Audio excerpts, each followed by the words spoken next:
Mexico के गुआनाजुआतो में हुई गोलीबारी में 9 लोगों की मौत हो गई, जबकि 2 लोग घायल हुए हैं। जानकारी के मुताबिक रात करीब 9 बजे हथियारों से लैस कुछ लोग एक बार में पहुंचे, जिसके बाद गोलीबारी की घटना हुई। हमले के बाद बार के बाहर 9 लोगों के शव मिले। तस्वीरें आप देख सकते हैं गुआनाजुआतो, जो कि मेक्सिको में है। यहाँ पर गोलीबारी में 9 लोगों की मौत हुई है, जिसमें 5 पुरुष 4 महिला शामिल है। जानकारी ये मिलती है कि कुछ लोग बार में पहुंचते हैं, जिसके बाद ये घटना होती है। अब पुलिस पूरे मामले की जांच में जुटी है।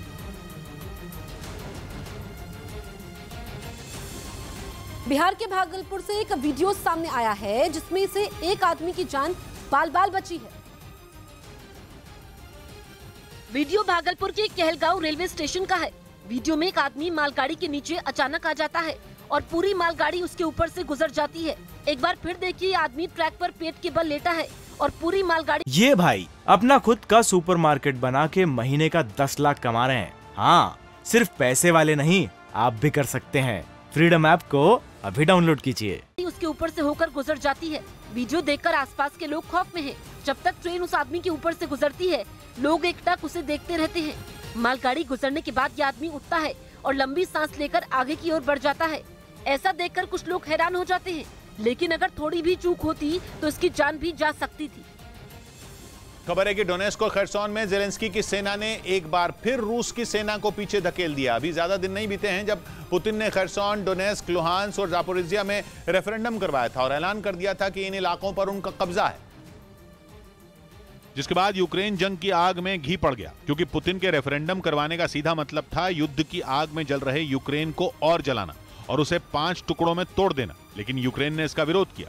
उसकी सेना ने कई इलाकों में वापसी की, जिनमें डोनेस्क भी शामिल है, जहां रूस और यूक्रेन की सेना चूहे बिल्ली का खेल खेल रही है, क्योंकि कभी रूस आगे हो जाता है तो कभी यूक्रेन, और एक बार फिर वही हुआ। इस बार बाजी मारी यूक्रेन ने। खबर है कि रूस के रक्षा मंत्री ने अपने सैनिकों को डोनेस्क में पीछे हटने को कहा, क्योंकि वहां यूक्रेन के सैनिकों ने रूस की सेना की नाक में दम कर दिया। डोनेस्क और लुहांस्क पूर्वी यूक्रेन का हिस्सा है और रूस शुरू से वहां रहने वाले अलगाववादियों का समर्थन करता है, जिसके बारे में उसने 24 फरवरी से पहले ही लोगों को बता दिया था। यही नहीं, जंग शुरू होने के बाद तो रूस का पूरा फोकस ही इस बात पर रहा कि पूर्वी यूक्रेन यानी कि डोनेस्क और लुहांस्क अलग हो जाएं और रूस के साथ खड़े हो जाएं। लेकिन यूक्रेन ने रूस को बार बार रोका। खबर है कि रेफरेंडम के बाद जेलेंस्की की सेना वहां नए तेवर के साथ उतरी और उसने कई धमाके किए।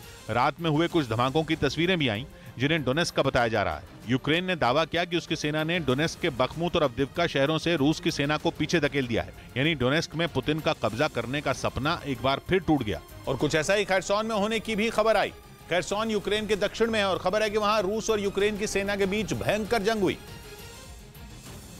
जिसकी वजह से रूस की सेना को नीप्रो नदी के किनारे से हटना पड़ा। यूक्रेन की सेना का दावा है कि यूक्रेन के दक्षिणी हिस्से यानी कि खरसोन और निकोलेव पर रूस ने 1-2 बार नहीं बल्कि 30 बार हमला किया।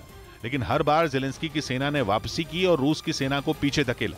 यानी यूक्रेन के पूर्व और दक्षिण में रूस और यूक्रेन की सेना के बीच ऐसी रेस चल रही है जिसमें 9 महीने से कोई नहीं जीता, क्योंकि कभी रूस आगे निकलता है तो कभी यूक्रेन। अमेरिका तो ये दावा कर रहा है कि वहां चल रही भीषण जंग में 2 लाख से ज्यादा लोगों की मौत हो चुकी है, जिनमें रूस और यूक्रेन दोनों के सैनिक शामिल हैं।